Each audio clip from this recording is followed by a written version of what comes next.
el doctor Gaitán presencia el maravilloso desfile. Avenidas y plazas, atestadas de gentes que comparten el entusiasmo de los choferes, ven desfilar en perfecto orden los cientos de vehículos que invaden prácticamente la ciudad, engalanados con carteles alusivos y con la efigie del gran candidato del pueblo.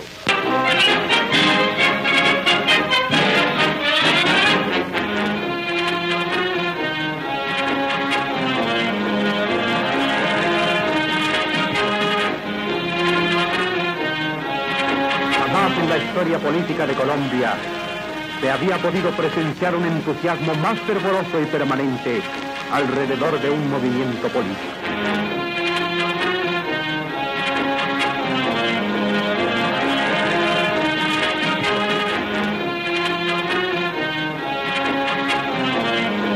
Por la restauración moral y democrática de Colombia, a la carga.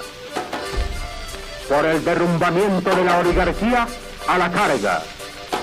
Por el triunfo del pueblo, a la carga. Un río humano, como jamás había sido visto en Colombia, se desborda desde el circo sobre la carrera séptima, y al ser alcanzado por la multitud del candidato presidencial, ésta lo alza en hombros y lo lleva a través de la ciudad. En medio de la más espléndida manifestación popular, fue proclamada la candidatura del doctor Jorge Eliezer Gaitán en un acto histórico que no podrá olvidar, porque esta candidatura constituye el más íntimo anhelo de un pueblo que se ha fatigado de su propia inercia y que ambiciona la grandeza y la prosperidad a que todos los patriotas sinceros de Colombia aspiran. El pueblo movilizó sus energías a los gritos de combate que lo llevarán al triunfo final.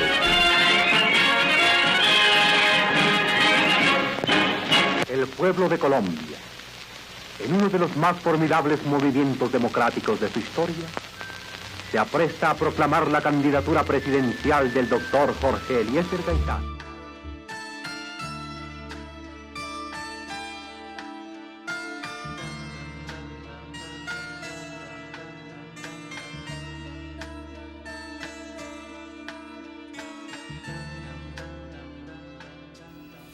En el capítulo de hoy tocaremos dos aspectos fundamentales en la obra de Jorge Eliezer Gaitán.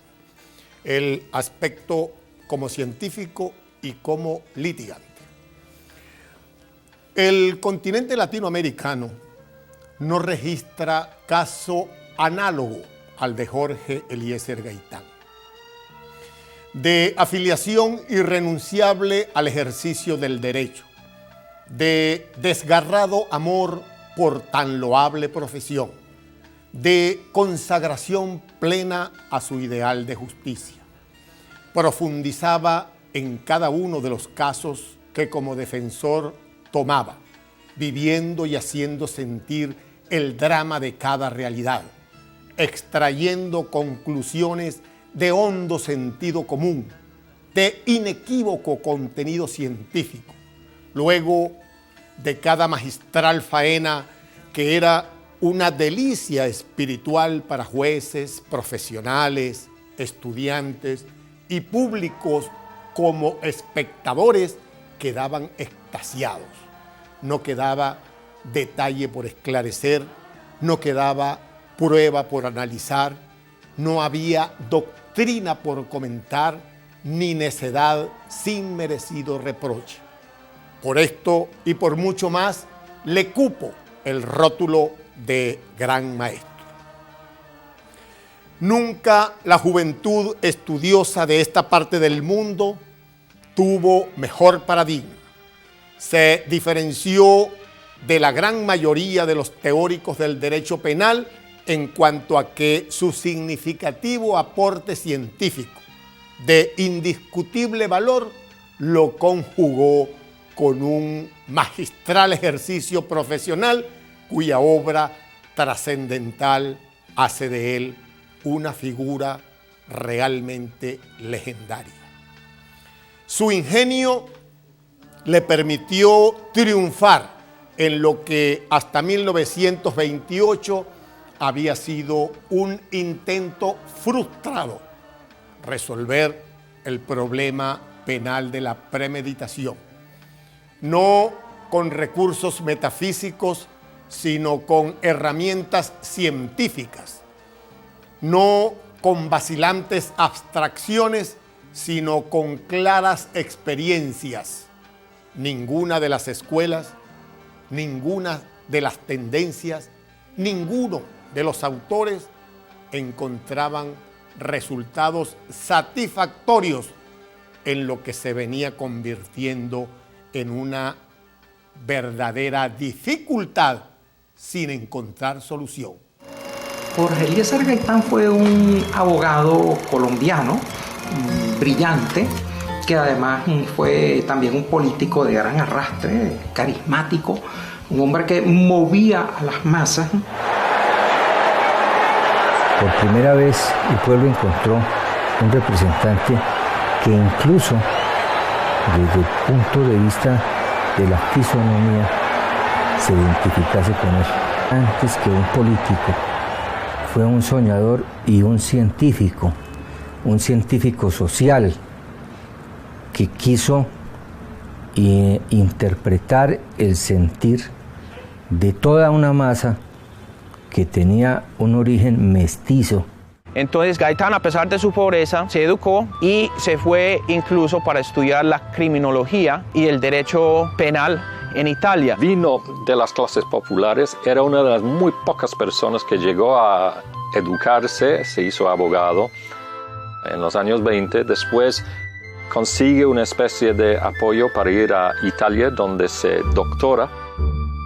Y entonces, cuando vuelve a Colombia, trata de hacer su camino en el Partido Liberal, cosa que hace por su carisma, su magnetismo, pero al mismo tiempo, Gaitán primero era de las capas, digamos, populares, y después se veía que eran las clases populares porque la fisonomía de Gaitán era de un indígena latinoamericano, ¿no?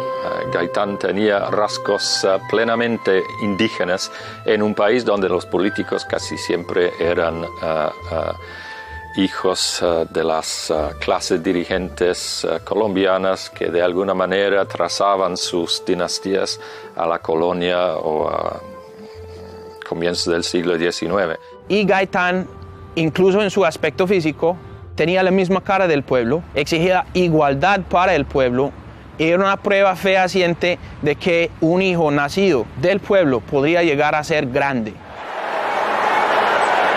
Estamos tras un pueblo, la defensa de un pueblo oprimido y puesto al margen, de inmensas multitudes abandonadas y escarnecidas y burladas en todos sus intereses, a las cuales se les halaga pero no se les cumple.